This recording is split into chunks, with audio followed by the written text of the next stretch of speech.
Absolute pleasure. Muchísimas gracias, es un placer para mí estar aquí. I wish your kids were here with us. I really wanted to meet them. Four-legged kids. Son cinco, Conan, Murray, Milton, Robert y Junior, digamos, porque justamente, o sea, así lo llamo, digamos que son 5 mastines ingleses, enormes, gigantes y muy divertidos, pero dudo que puedan estar los 5 juntos, porque perdieron el hábito de manada cuando eran chicos durante la pandemia. Entonces es como que se complica tenerlos juntos, pero a mí también me encantaría traerlos conmigo, pero desplazarlos no es tan fácil. Pensá que hay, por ejemplo, el más alto de ellos, que es Milton, en 2 patas mide 2 metros. Oof. I wish I could meet him. I think this is gonna be officially my biggest introduction for a presidential interview I've ever done, because of the things, the way I want to frame it for the audience and the things you've achieved in such a short period of time. So, you came in to Argentina as president, surprised many when you became president, and the country was broken into pieces economically. The country's already defaulted 7 times on its debt, 3 times since 2001. Inflation hit 1% per day. Some people say even up to 2%, which is, for people listening, it's 3,700% annualized. The US is what, at 2.3%. 17% of your GDP was being lost to twin deficits. Over half your population was living under the poverty line. The central bank reserve was at negative 12 billion. It's a struggle to understand this. A third of all IMF loans were held by Argentina. The exchange rate was in chaos. The country was essentially shut off from capital markets. And we're going to go deep into all this to understand what Argentina was like when you came in. And more importantly, what you did with the country within months. You brought down inflation by 90%. You've finally achieved a fiscal surplus. You've stabilized the currency. You regained trust of the international community and the IMF. And again, you did all this within months. So for me, it's just mind-boggling. I've got a lot of questions to really understand how you achieved that and all the obstacles you faced on your journey. Now, just before going into that discussion, which will be the predominant thing we discuss, I want to compare it quickly to something that's dominating the news and what's happening in the US. They have a big bill that's coming out now. And that bill kind of, for me, represents what other economies are struggling with when it comes to debt. The bill does cut spending by $1.2 to $1.6 trillion, but it also increases the debt ceiling by $5 trillion. And over the next decade, will increase debt by $2.4 trillion. Considering what you've done in Argentina, what is your take on that bill, but more importantly, what it represents, which is the global fight against national debt? I would love to get your take on it, on what the world can learn from what you've achieved. A ver, hay una frase de uno de mis ministros, que es el ministro de Desregulación, y dice: el caso argentino demostró básicamente 3 cosas que nadie podía imaginar y que nadie creía que era posible. Básicamente, el primer tema es el tamaño del ajuste fiscal y el tiempo. El doctor Sturzenegger suele contar que muchos presidentes le preguntan: bueno, tenemos un desequilibrio fiscal, necesitaríamos replicar lo que está haciendo Milei en Argentina, y entonces le dice: bueno, ¿cuánto tenés que ajustar? Entonces le dice: bueno, 4% del déficit. Y le dice: bueno, ¿y cuánto estarías dispuesto a ajustar? 1 punto por año. Y Federico Sturzenegger le contesta: ¿y por qué no 5 en un mes? Es decir, nosotros hicimos un ajuste fiscal de 5 puntos del PBI en un mes. En estricto rigor, el ajuste fue de 7 puntos del PBI, pero como sabíamos que partíamos de una situación de poca confianza, de poca credibilidad, porque nadie creía que este tipo de cosas se podían hacer, veníamos con una situación donde Argentina había tenido déficit fiscal en los últimos 123 años previos, Las únicas veces que había tenido equilibrio fiscal era porque no estaba pagando la deuda.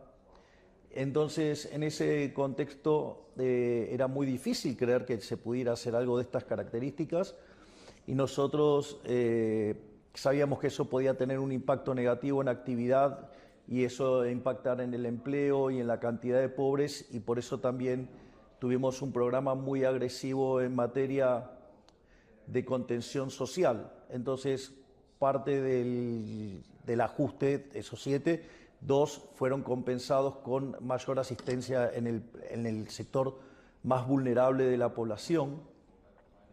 Entonces, lo que hemos demostrado es que se podía hacer el ajuste, digamos, muy, muy grande, o sea, 7 puntos del PBI, y se podía hacer en poco tiempo, en un mes.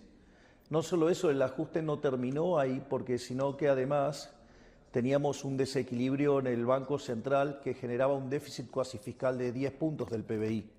Es decir, que el problema que teníamos en el Banco Central era el doble del que teníamos en el Tesoro. Además, teníamos pasivos remunerados en el Banco Central por el equivalente a 4 bases monetarias venciendo a un día. Esto significa que de un día para el otro la cantidad de dinero se podía quintuplicar en la Argentina, con lo cual esa tasa de inflación que corría al 1% diaria se podría haber acelerado a niveles que podrían haber llegado al 17.000 anual. De hecho, la inflación mayorista del mes de diciembre fue 54%, es decir, que en términos anualizados da 17.000. De hecho, hoy esa inflación viaja al 1%, es decir, que estamos hablando del 13 anual, o sea que del 17.000 anual la hemos pasado al 13 anual. Y dado cómo están evolucionando la inflación en Argentina, te diría que para mitad del año que viene la inflación va a ser historia. Esa es la primera dimensión, ¿no? Digamos, la magnitud del ajuste y el tiempo en el que se hizo. O sea, la segunda dimensión, que también es lo que sorprende, es vos vas a cualquier libro de macroeconomía y si haces un ajuste de la mitad del que hicimos nosotros, la evidencia señala que el PBI debería haber caído por lo menos 15%. En rigor, cuando nosotros recibimos la economía, traía un arrastre estadístico de 2.8 de caída. Así es que el PBI medido a lo largo del promedio anual cayó 1.8, o sea, cayó menos que lo que traía de arrastre estadístico. Y eso es porque cuando tocó el piso allá por el mes de marzo, la economía empezó a recuperar, y cuando vos tomás el dato del PBI, en la frecuencia mensual, comparando diciembre contra diciembre, estábamos 6% arriba. Es decir, habíamos hecho un ajuste enorme, probablemente el ajuste más grande de la historia de la humanidad en un año, porque 15%, digamos, o sea, del PBI no es algo que sea muy convencional. Habíamos pasado la inflación de niveles del 17.000 anual al 1%, al 13 anual en mayoristas.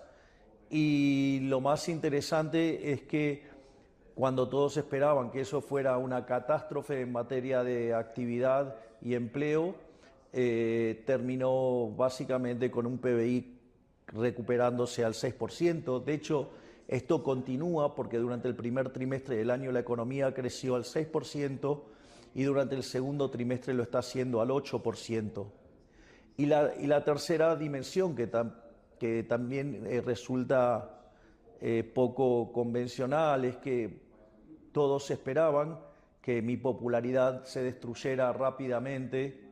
Es más, dado que nosotros tenemos solamente el 15% de la Cámara de Diputados y 9% de la Cámara de Senadores, o sea, con una debilidad, digamos, en el plano legislativo muy marcada, creían que no íbamos a poder soportar un ajuste de estas características, y la realidad es que, hecho este ajuste, hoy mi popularidad está en los mismos niveles de cuando asumí. Por lo tanto, pero con una situación donde las expectativas de los individuos mejoran día a día, y por lo tanto, digamos, eso sirvió para romper distintos mitos Ahora, la realidad es que eso no quiere decir que cualquier ajuste va a tener estos efectos, porque en rigor este ajuste ha sido expansivo, porque cuando vos tenés que poner las cuentas fiscales en orden, bueno, vos lo podés hacer de dos maneras distintas. Una es subiendo los impuestos, la otra es bajando el gasto público. Cuando vos lo haces aumentando los impuestos, en ese caso termina siendo recesivo. En el caso nuestro fue hecho bajando el gasto público, digamos, terminando con el déficit cuasi fiscal, eliminando partidas de donde se beneficiaba la política, pero no los ciudadanos, y eso equivalió a devolverle a las personas 15% de sus ingresos que antes se lo robaba el Estado, y eso permitió una fuerte recuperación de los salarios reales, una fuerte recuperación de la actividad, una fuerte recuperación de las jubilaciones y pensiones, y eso permitió que la economía empezara a despegar, y nosotros creíamos que si teníamos suerte la economía podía empezar a despegar en octubre del 24 y lo empezó a hacer en abril. A eso también un mecanismo para acelerar la forma en la cual la economía se podía recuperar. Empezamos un ambicioso programa de reformas estructurales y nosotros enviamos un decreto, que básicamente es el DNU 7023, y mandamos la ley bases. Eran cerca de 1000 reformas, de esas 1000 reformas sobrevivieron 800, y eso implicaba, digamos, que estábamos haciendo en el primer semestre una reforma estructural 8 veces más grande que la que había hecho Menem, que era la reforma estructural más grande de la historia.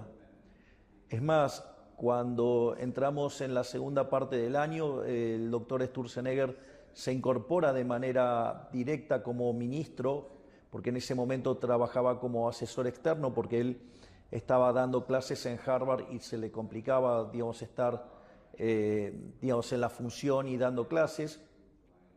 Se agregaron 900 reformas más, entonces terminamos el año haciendo 1700 reformas estructurales. En este momento ya superamos las 2500 reformas estructurales y nuestro objetivo es convertirnos en el país más libre del mundo. De hecho, hace poco, digamos, uno de los premios que recibí fue por parte de Heritage Foundation, que básicamente nos premió por haber hecho, digamos, el mayor salto en términos de libertad económica de la historia, y solamente contempla el DNU, o sea, las primeras 300 reformas. Si uno toma, para tener un orden de magnitudes, toda la reforma completa entre DNU y ley bases, eso hubiera implicado un salto de 90 puestos en términos de libertad económica. Por lo tanto, nosotros frente al próximo índice estamos muy optimistas, porque si solamente con la primera parte de la reforma, que fueron 300, hicimos semejante mejora, imagínate cuando estén computando más de 2500. Pero, de nuevo, es más, en términos de relación deuda-producto, la relación deuda-producto cayó, cuando nosotros sinceramos la economía, pasó de niveles cercanos al 100% a niveles de menos del 40%. Además, nosotros implementamos esta idea de lo que se llama el déficit cero. El déficit cero significa que vos no acumulás deuda, y al no acumular deuda, la relación deuda-producto es no creciente, y, digamos, y eso hace que seas solvente intertemporalmente, y el riesgo país de niveles de 3000 puntos básicos hoy está en torno a los 600 puntos básicos, y yo creo que en la medida que se vaya clarificando el ambiente político, Argentina va a converger a niveles de riesgo país menores de los 200 puntos básicos, y seguramente si sostenemos estas políticas por mucho tiempo no vamos a tardar en convertirnos en investment grade. Entonces, en ese sentido, nosotros somos optimistas, sabemos que hay que trabajar, y esto es una cuestión de todos los días tener el foco. O sea, la clave acá es siempre tener bien el foco. Hay una frase maravillosa que dice: el que no sabe lo que busca no entiende lo que encuentra. Bueno, nosotros tenemos bien claro lo que buscamos, el objetivo siempre está claro y si a veces pareciera que estamos desviándonos es porque tenemos alguna dificultad. O sea, digamos, sería maravilloso que que la vida fuera un movimiento rectilíneo uniforme, pero digo, puede ser que en el medio encuentres obstáculos, algunos los podés saltar, algunos los podés destruir, pero hay otros que no te va a quedar otra que esquivarlos. Y cuando pasa eso, vienen las críticas y dicen, no, se están desviando el camino. No, estamos buscando la forma de seguir manteniendo el objetivo. Entonces, básicamente es eso, pero, digamos, y eso es lo que tengo para contar, que se puede hacer un ajuste fiscal fuerte y que eso se traduce en aumento del PBI. De hecho, nosotros cuando asumimos la pobreza, cuando la sinceramos, era del 57% y hoy está en el 35%, es decir, bajamos la pobreza en 22 puntos. Eso significó en Argentina sacar a más de 10 millones de personas de la pobreza. O sea, y todo en un año. Es decir, el testimonio más grande de todo esto es que las ideas de la libertad funcionan y que solamente hay que tener el coraje de llevarlas adelante. Pero también implica saber que cuando vos implementás las ideas de la libertad va a haber un perdedor. Y el perdedor es el Estado. El perdedor son todos los parásitos que viven del Estado. Nosotros en Argentina a esos parásitos los llamamos la casta, que básicamente son los políticos ladrones, los empresarios prebendarios, los sindicatos que obran en contra de los trabajadores, los periodistas corruptos y básicamente un conjunto de profesionales que trabajan para ese establishment para justificar las aberraciones que hacen. Pero me parece que el mensaje es que las ideas de la libertad funcionan, las pusimos en funcionamiento y dieron resultado. Es decir, la Escuela Austríaca de Economía, que era mirada con cierto recelo como algo muy fuera de la mainstream, terminó demostrando que efectivamente tiene razón y que el problema es la economía neoclásica. De hecho, mi más reciente libro, Capitalismo, Socialismo y la trampa neoclásica, justamente señala la trampa que implica todo el mainstream neoclásico y cómo toda la idea de fallos de mercado lo único que hace es habilitar la intervención del Estado y en el fondo el remedio termina siendo peor que la enfermedad. Si es que hubiera habido enfermedad, porque desde mi punto de vista, esto yo recuerdo muy bien una conferencia que hice en un momento en la cual, previo a mi participación, expone un economista de la Escuela de Chicago y dice, bueno, en realidad el Estado existe porque cobra impuestos, porque tiene un accionar que es para corregir los fallos de mercado. Y cuando yo arranco mi presentación digo, los fallos de mercado no existen. Por lo tanto, no hay motivo para que exista el Estado, digamos, en base a la existencia de fallos de mercado, porque estos no existen. Es más, radicalizo mi posición y digo, mire, si usted cree que hay un fallo de mercado, fíjese si no hay una interferencia estatal. Porque si hay una interferencia estatal, el problema no es el mercado, es la interferencia estatal.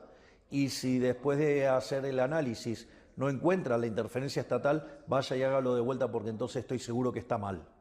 Entonces, digamos, cuando uno entiende que el mercado es un proceso de cooperación social donde se realizan intercambios voluntarios de derechos de propiedad, o sea, no hay lugar para el fallo de mercado.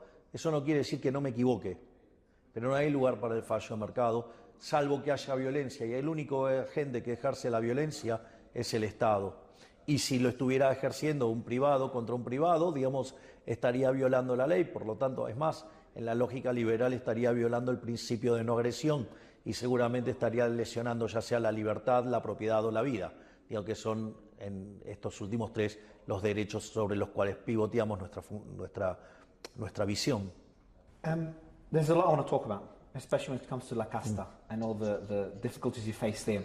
There's one tweet that Elon reposted yesterday, and I want to read it out because it goes to a point that you've made when it comes to, I think a lot of politicians in the West are worried about losing voters. The system, the democratic system, is based on getting votes to be re-elected. And a lot of voters focus on short-term results. And sometimes that comes at the cost of long-term benefit to the economy. Now, you might have kind of changed that perception because there's a tweet here, and I'm going to read it out and get your thoughts on it.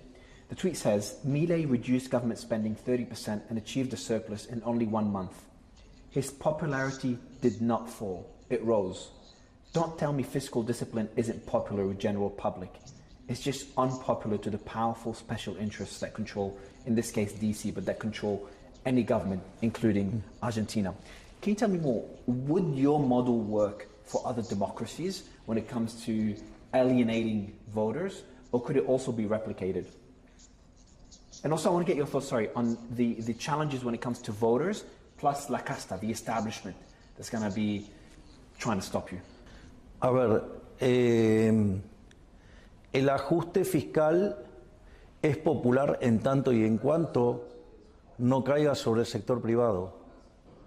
Es decir, el ajuste fiscal en nuestro caso es popular por dos cosas. Una es porque no cayó sobre el sector privado, sino que cayó sobre los políticos, sobre los empresarios corruptos, sobre los medios de comunicación corruptos, sobre los sindicatos, pero no cayó sobre el sector privado que se dedica a la creación de riqueza. Y eso es lo que lo ha hecho que sea expansivo, porque implicó devolverle recursos al sector privado. Obviamente que la popularidad, digamos, se manifiesta en los términos de imagen positiva que tengo y de los resultados electorales que estamos consiguiendo en distintos lugares del país, donde yo recuerdo los magros números que habíamos tenido en las elecciones previas a las elecciones generales, porque justamente lo que hacen es desdoblar en las provincias desdoblan las elecciones, y habíamos obtenido resultados muy magros, nunca habíamos llegado a niveles del 10%, y ahora estamos ganando y consiguiendo niveles mayores del 30%. Por lo tanto, cuando nosotros vayamos a esta elección en octubre, nosotros estimamos que vamos a tener números muy fuertes y en realidad eso quiere decir que uno puede hacer las cosas bien, consistente con el largo plazo y puede tener buenos resultados en términos de imagen y de elecciones. Es decir, que no existe como una suerte de dilema, es un falso trade-off, de que si yo hago las cosas bien me va a costar en términos de votos. Pero la realidad es que yo creo que esto también yo lo pude hacer porque yo lo dije en campaña. Yo hice campaña con una motosierra y anunciaba, digamos, que iba a recortar el gasto público. También dije que no había plata. También señalé que mi intención era cerrar el Banco Central. Digamos, la gente lo asoció con dolarización, pero yo básicamente hablaba de una competencia de moneda y consideraba que endógenamente el sistema se podía ir dolarizando, y de hecho las últimas medidas que hemos estado tomando esta semana van en esa línea para que la gente pueda monetizar la economía con sus ahorros que estaban fuera del sistema. Y de hecho, para que tengas una idea, fuera del sistema los argentinos tienen el equivalente a 10 bases monetarias. Sí, así como te lo digo. Entonces, en ese contexto, nosotros fuimos muy claros siempre en nuestra política fiscal, en nuestra política monetaria, en nuestra política de reformas estructurales e institucionales para ampliar la libertad. No solo eso, digamos, fuimos también muy claros en nuestra política de seguridad, ya sea la seguridad interior, digamos, bajo el lema de el que las hace las paga. También fuimos muy claros en que un país no puede ser potencia si es débil militarmente, e hicimos el programa de militarización más grande de la historia argentina, y hoy Argentina está entre las 20 potencias mundiales militares, y además hemos definido una clara política internacional. en términos no solo en lo comercial de apertura o en términos de paz, sino que también hemos definido muy claramente quiénes son nuestros aliados en el mundo, y nuestros aliados en el mundo son Estados Unidos e Israel.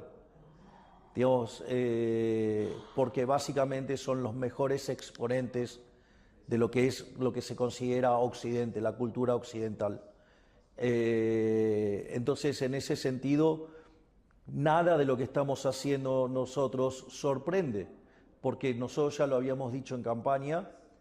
Lo que sí, nosotros teníamos una serie de ideas muy abruptas, muy profundas, y la duda estaba en que no las podíamos hacer y que decían que era imposible. Bueno, este gobierno se dedica a demostrar que es posible hacer lo que todos los demás dicen que es imposible.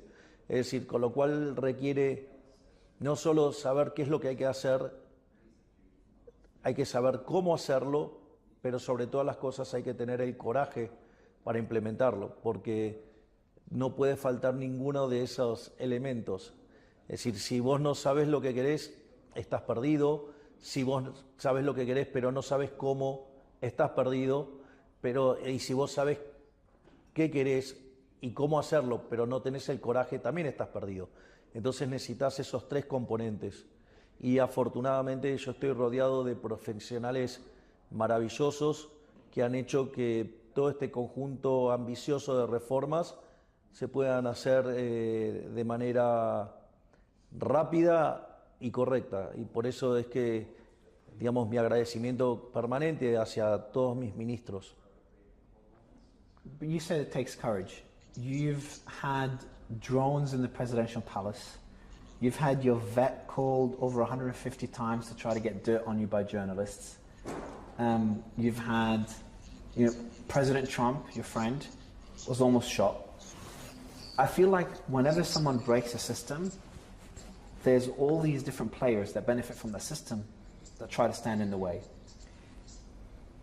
Can you tell me more about the hurdles you face and you still face today? You had, 900 protests at one stage per year, and they were protesting every day. You had to shut down these protests to be able to open the roads. And I'm not saying normal protests, they blocked the roads as a way to blackmail you. I feel like there's just too many hurdles for world leaders. Again, the President of the United States was almost shot in the head. There's too many hurdles when you bring such change and such drastic change. Can you tell me more about the hurdles you faced? And more importantly, the hurdles you continue to face. How serious did it get for you? A ver, obstáculos ha habido todo el tiempo. Digo, desde obstáculos políticos. De hecho, la oposición ha intentado hacerme 7 juicios políticos para destituirme y no lo ha logrado. Nosotros también tuvimos que enfrentar la resistencia de los piqueteros, que eran esos manifestantes violentos que bloqueaban las rutas. Básicamente había un problema con la política social.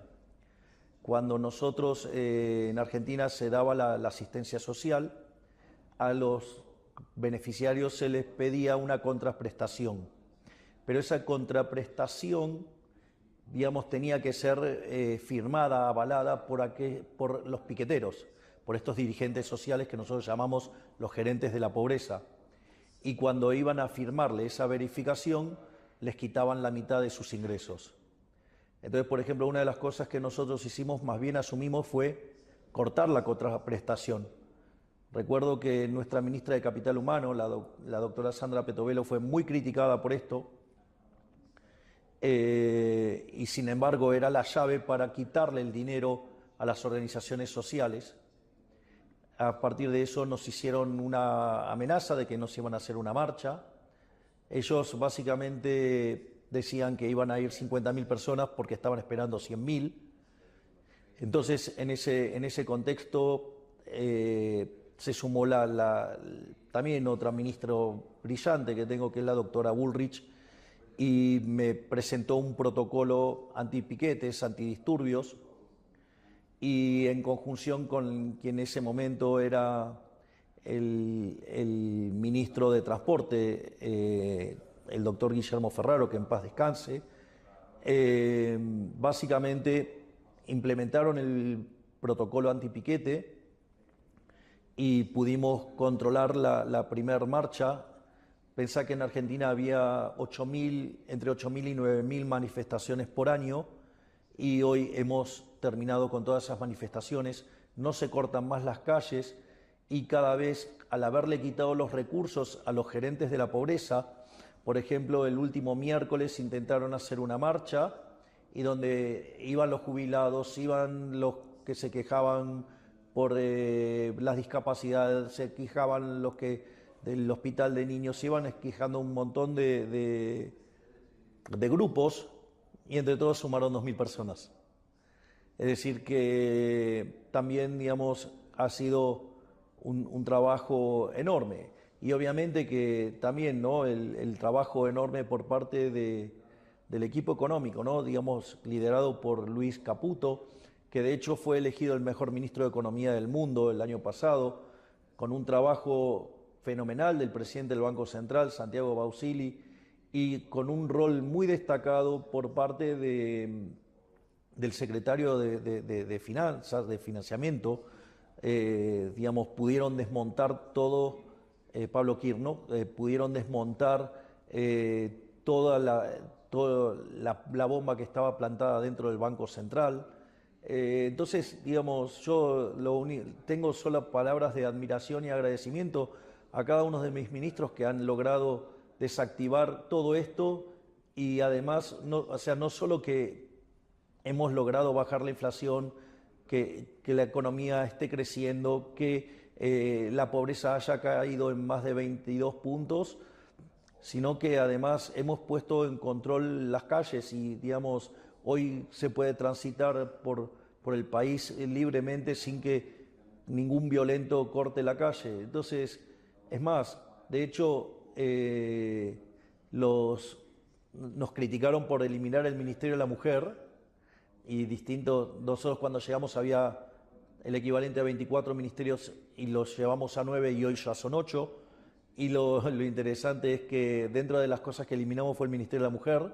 Entonces decían no, que ahora, digamos, iban a explotar la cantidad de femicidios y los femicidios cayeron 14% de nuestra gestión y tenemos los índices de criminalidad más bajos de la historia. Es decir, que en el fondo era una cuestión de decisión, de coraje y de hacer cumplir la ley y que en el fondo era el que las hace, las paga. Y esto está funcionando. Eso es lo que yo puedo contar de la experiencia argentina. Algunas cosas pueden ser exportadas a otros países, pero cada país tiene su propia idiosincrasia y hasta te diría es como bastante poco feliz, digamos, hacer recomendaciones sobre otro país. O sea, a mí no se me ocurriría estar recomendándole a otro país qué hacer. O sea, yo lo que puedo hacer es contar cómo fue la experiencia en un país muy conflictivo como Argentina. Just going back to what you've achieved is probably the biggest economic transformation of any country in our generation. I'm still wondering, how worried are you? I've interviewed world leaders that are currently in jail, and many have faced assassination attempts. How concerned are you? Has there been any attempts on your life that are not public? Are you worried that the opposition or the entrenched parties escalate their fight against you? Or that ship has sailed and the changes have already been integrated into the economy and the resistance has eased up? Es que no me importa. Digamos, yo voy a hacer lo que tengo que hacer. O sea, yo estoy haciendo... O sea, yo no, de hecho no estoy inventando nada. Lo único que estoy haciendo es aplicar las mejores técnicas y prácticas en el manejo de la política. Y no tengo nada que temer, porque lo que estoy haciendo es por el bienestar de los argentinos. Los resultados me avalan y las consecuencias que puede tener de haber estado tocando intereses, bueno, es parte de la vida misma. Por lo tanto, yo, digamos, lo que no me voy a permitir a mí es dejar pasar esta oportunidad de hacer lo que yo creo que hay que hacer. Si durante tantos años dije que había que hacer algo de una determinada manera, no voy a negociar eso, lo voy a hacer. más tarde, más temprano, pero lo voy a hacer. Y bueno, y después las consecuencias que, bueno, se evaluarán. Es decir, yo entiendo lo sucia que es la política y con todos los intereses que estoy tocando, digo, puede ser que, digamos, haya represalias, pero bueno, a mí mi tranquilidad es de que yo en todo momento, todo lo que hago está dentro del marco de la ley. Entonces, esa es mi tranquilidad. Y después, a ver, todos estamos expuestos a riesgos. Así que digamos, con lo cual, digamos, ¿de qué vale la pena vivir la vida si no es para hacer lo correcto y luchar por los sueños? O sea, por eso no me da miedo nada. You said we all face risks, but I feel like a lot of these world leaders, they're in a position where they can go to the extreme to do what's necessary, or start meeting opposition parties or the entrenched parties somewhere in the middle. It's like, all right, look, I know you want to achieve this, Mr. President, but let's just meet halfway. Otherwise, and they threaten you. Have you faced those threats? What I'm trying to understand is behind the scenes, what were those discussions like? What were those challenges like? Because I don't think everyone has your mentality of kind of bulldozing through it all with a chainsaw. Sí, pero digamos, yo no estoy dispuesto a ceder. Yo, digamos, diseño la política en términos morales, en términos éticos y morales. Entonces, digo, es como que yo te dijera, detesto esa teoría de política de lo justo, que es el valor medio. Yo lo llamo la dictadura de las funciones cóncavas. Cuando vos tenés una función cóncava, si es una función que crece, encuentra un máximo y después decae. Entonces el máximo estaría en algo intermedio. Para mí eso me parece una estupidez, es falso. Toda la política trabaja sobre esa idea, es falso. Y lo voy a poner con un ejemplo. Yo te digo, ¿vos estás a favor de respetar la vida? Obviously. Ok. ¿Estás en contra de asesinar gente? Yes. Ok, entonces estamos de acuerdo que respetar la vida está bien, digamos, y que atacar la vida, matar gente está mal, o sea, y son dos posiciones extremas. Los imbéciles del punto medio dirían que hay algo que es óptimo, que es la tortura. ¿Estás a favor de la tortura? No, es decir, cuando vos diseñás la política en términos éticos y morales, no hay lugar para el error. Y eso es lo que nosotros hacemos, diseñamos las políticas en términos de la ética y la moral del capitalismo, que no es ni más ni menos que la ética y moral de los valores judeocristianos, que es sobre lo que se construye la base de Occidente. Por lo tanto, no hay lugar a error. Entonces, cuando viene el debate, nosotros llevamos al debate a esa discusión. Entonces es muy difícil ponerte del lado de los torturadores o de los asesinos. Por eso, digamos, con 15% de la Cámara de Diputados, con 9% de la Cámara de Senadores, hemos hecho una reforma estructural 25 veces más grande que la que hizo el gobierno más reformista de la historia. Por eso somos el gobierno más reformista de la historia y por eso somos el mejor gobierno de la historia argentina, aun cuando llevamos 1 año y medio. How do you balance those values, though, when it comes to Argentina's best interest versus your own values? In this example, I'm going to use China. So China functions in a way that contradicts the way that you like to function. But as you said, it's a separate country, it's their business. But now, as the president, you have to balance those relationships relative to your values. And initially, you've called China I haven't got the exact quotes, but you were pretty critical towards China, and then that your approach has shifted since. How do you balance that, and how do you make those decisions? A ver, yo tomo esto como un trabajo. Y como mi trabajo yo tengo que maximizar el bienestar de los argentinos. Y la realidad es que China ha demostrado ser un excelente socio comercial. Y por lo tanto, o sea, en defensa de los intereses de los argentinos, yo he profundizado mi relación comercial con China. Y de hecho, digamos, previo a que se nos aprobara el acuerdo con el Fondo Monetario Internacional, China renovó el swap. Por lo tanto, yo digamos, esto para mí es un trabajo y yo tengo que resolver el trabajo. Esto no es una cuestión, digamos, de mis preferencias o demás. Acá lo que cuenta es básicamente lo que es mejor para el país. Y la verdad es que los chinos han demostrado ser unos excelentes socios. I know you don't want to give advice to any specific countries, but if you look to the world, at the world as a whole, how worried are you about the global debt? And do you think that world leaders are in a position to do what it takes? Because, you know, what you've done is kind of one of a kind, and we haven't seen any other countries replicate it to that extent. And another part to this question, do you think the world needs to be shaken up? A lot of these economies need to be shaken up the same way you've shook up Argentinian economy. De vuelta, cada país tiene su propia lógica y elige, digamos, básicamente, por ejemplo, mi posición respecto a la deuda es una posición respecto al déficit fiscal. Es decir, porque en el fondo la deuda se genera por déficit fiscal.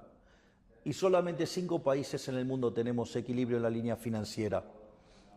Ahora, yo lo que puedo decir es por qué, digamos, estoy en contra del déficit fiscal. Entonces, cuando usted tiene un déficit fiscal hay que financiarlo. Naturalmente, si usted lo financia con deuda, a mí me parece algo aberrante, porque la deuda son impuestos futuros. Entonces, quiere decir que la fiesta de las generaciones presentes se la estamos pasando a nuestros hijos, a nuestros nietos, o hasta generaciones que ni siquiera todavía han nacido, o generaciones que no pueden votar. Por lo tanto, me parece profundamente inmoral. Por eso, digamos, durante nuestro gobierno, en el primer año, la deuda en Argentina cayó más de 40.000 millones de dólares. O sea, tremendo dato. O sea, nosotros tenemos una deuda de 500.000 millones y hoy es de 450.000. Es decir, bajamos la deuda en cerca de 50.000 millones de dólares. No solo eso, sino que, pero también considero que los impuestos presentes son malos. Yo considero que los impuestos son un robo y por lo tanto hay que achicar el tamaño del Estado para poder bajar los impuestos. Y si lo financiáramos con emisión monetaria y eso generara inflación, también eso es un impuesto altamente regresivo porque castiga con más fuerza a los más vulnerables, sino que además distorsiona los precios y por lo tanto conduce a una mala asignación de recursos y por ende termina penalizando el nivel del PBI per cápita en términos de niveles. Por lo tanto, en ese sentido, digo, mi postura es una postura contra los impuestos, contra el Estado. O sea, para mí el Estado es una organización criminal violenta que vive de una fuente coactiva de ingresos, que son los impuestos. Por lo tanto, o sea, pero esa es mi opinión y esa es mi percepción. Digo, o sea, filosóficamente soy un anarcocapitalista, o sea, y veo al Estado como el enemigo, pero entiendo, digamos, que el mundo tiene sus restricciones. Entonces, una de las cosas que aprendí es que las restricciones que uno tiene al momento de gobernar son mucho más grandes que las que creía aún estando dentro del sistema y son infinitamente más grandes a las que uno veía cuando estaba fuera del sistema. Por lo tanto, yo puedo opinar del caso de Argentina, pero no estoy en condiciones de opinar sobre otros casos porque hay un conjunto de restricciones que yo no las conozco. Es decir, yo sí conozco las restricciones que estoy viviendo y veo las restricciones que ven otras personas y las que están fuera de todo, digamos, de esto y cómo hacen críticas que no tienen sentido porque ignoran esas restricciones. Entonces, me parece que hay que ser muy prudente en las consideraciones sobre otros países, porque, digo, yo sí sé las restricciones que enfrento, entonces yo lo que puedo contar es la experiencia argentina, pero de ahí a decir que tal país o tal otro tiene que hacer una determinada política, me parecería una falta de respeto para con otros dirigentes del mundo. I respect that answer. Another thing that I've seen that happen with you that is mind-boggling is how I've seen that happen a lot with other leaders, you've just been labelled far right or authoritarian or even dangerous. The authoritarian one was probably the funniest for me. Can you tell me more about how the media has portrayed you? What were the various attacks you've had on your image, especially the kind of the labels of far right and authoritarian? How could they match those with your actual philosophies, which includes cutting down the government and fighting for liberty?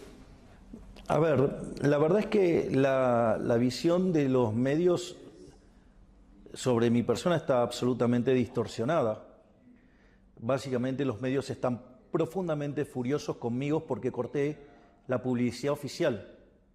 Es decir, tomé una política que es la mayor política en favor de la libertad, que es quitar el subsidio estatal a los medios. Y evidentemente eso los tiene muy violentos y han inventado todo tipo de mentiras sobre mi persona. Han dicho que, por ejemplo, yo soy zoofílico, han dicho que tengo una relación incestuosa con mi hermana, han dicho que soy homofóbico, han dicho barbaridades, hasta me han dicho nazi. Es decir, entonces, y los medios mienten todo el tiempo, dicen todo tipo de mentiras, mienten sobre mí, mienten sobre personas del espacio, mienten sobre nuestras políticas, y nosotros lo que hacemos es solamente exponer sus mentiras. Y yo no creo que eso sea violento, eso creo que es parte de, digamos, si vos mentís, bueno, hoy el archivo es instantáneo y las redes automáticamente te van a mostrar las mentiras. Entonces, digamos, aquellos periodistas que me dicen las barbaridades que me dicen, a mí me gustaría que alguna de esas cosas que dicen la puedan probar, porque no han podido probar nada de eso.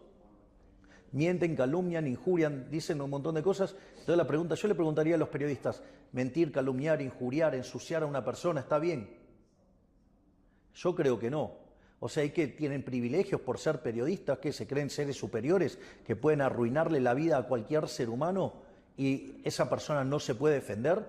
O el argumento de la simetría, ay no, bueno, pero él es presidente. ¿Y qué tiene que ver la simetría? Si vos estás mintiendo, o sea, si vos no querés que yo te conteste, lo primero que tendrías que hacer es no mentir. O sea, lo primero que deberías hacer es no mentir. Cuando no mentís, yo no reacciono. Ahora, si estás mintiendo, y obvio que voy a reaccionar. Y es más, si la mentira se puede probar, lo voy a hacer y te voy a desenmascarar frente a la sociedad por el mentiroso que sos. Entonces, y eso, digamos, ¿eso es violencia? Eso no es violencia. Digo, porque violencia sería si yo utilizaría el aparato represivo del Estado para perseguir periodistas o para perseguirlos fiscalmente, y sin embargo eso no lo hago. Sin embargo, en otros gobiernos sí se hacía y no decían nada. ¿Por qué? Porque recibían sobres con dinero. Y entonces callaban, miraban para otro lado o no les importaba. El problema es que yo les corté el financiamiento. Es decir, digamos, porque no son ciudadanos privilegiados. Y eso es lo que los tiene violentos. Y además han perdido el monopolio de la palabra, porque hoy las redes sociales han democratizado la comunicación y eso los pone todavía profundamente más violentos. Pero bueno, nada, no saben vivir en libertad. Dicen que defienden la libertad de expresión, pero es libertad de expresión para ellos y censura para el resto. Entonces, ¿en dónde dice que yo no puedo contestarle a un periodista cuando miente? ¿Por qué no puedo usar mi red de X para contestarle a un periodista cuando miente? ¿Por qué no puedo exponerlo públicamente cuando está mintiendo? ¿Por qué no se dedican a decir la verdad? Sin embargo, no lo hacen. O sea, el problema sería mucho más fácil. Si dejan de mentir, no tendré por qué contestarle. Pero si siguen mintiendo, le voy a seguir contestando con la verdad. ¿O acaso mentir está bien? Sorry, I don't know if the translation was right. Did a journalist really try to... The Nazi one I understand, because they throw that word against any leader they don't like. It's become like a fashionable thing to do against anyone you don't like. But did you just say one of the rumors they tried to fabricate is that you had an incestuous relationship with your sister? Did they really go that far? Absolutamente. Absolutamente. De hecho, digamos, han dicho eso y han dicho que además tenía una relación zoofílica con mis perros. That's just stupid. Like, I understand the Nazi symbols become like a strategy, but like people are not going to believe this shit. Like they're going to. Pero Dios, pero de vuelta, por eso lo digo. Han llegado a decir que soy nazi. Digo, no hay persona más pro-Israel en el planeta que mi caso. Estoy viajando a Israel para recibir el premio Génesis, que es el premio Nobel judío. Soy el primer no judío que gana el premio Génesis. Y los periodistas argentinos me dicen nazi. I don't know how that's, you know, everyone talks about the death of mainstream media. I think you've explained why this is happening when it gets weaponized against anyone that threatens them. But essentially what you've done is you've cut off funding, government funding to these media outlets, and that led them to go on the attack. Bueno, obvio, están profundamente ofuscados, porque justamente, digamos, se les cortó el financiamiento. Pero hago una pregunta, ¿está mal dar subsidios? Si está mal dar subsidios, ¿por qué, digamos, los periodistas tienen que tener subsidios? Digo, ¿qué son una casta privilegiada? ¿Son personas privilegiadas? Es más, nosotros sostenemos abiertamente que la gente no odia lo suficiente a los periodistas. Es decir, la gente odia a los políticos. Si conociera cómo son los periodistas, los odiaría infinitamente más. Bueno, no por nada, digamos, hoy en la Argentina la imagen de los periodistas es tan mala como el Parlamento. I have a final question for you, Mr. President. I'm going to break it into two parts. First one, describe Argentina in, let's say, 2030, if we continue on this path. What would the country look like? That's the first part of the question. And then the second part is more related to the rest of the world. You did say that 80% of economic theory is wrong. It's rooted in neoclassical errors. But do you think what you've done in Argentina will change the way other world leaders or the world as a whole will look at accepted economic theory that people like myself learned in university? A ver, yo considero que Argentina, cuando yo deje el poder en Argentina, Argentina va a ser el país más libre del mundo. Argentina va a estar en un sendero de crecimiento que va a hacer que en el lapso de 30, 40 años sea la primer potencia mundial. Ese es el respecto a Argentina. Respecto a la teoría económica, de hecho, con el doctor Demian Reidel estamos trabajando en el rediseño de la teoría económica, ya que encontramos un conjunto de fallas en la estructura neoclásica que merecen ser corregidas, y eso implica corregir el 80% del diseño de la teoría económica base. Así es que si lo van a tomar o no, no lo sé.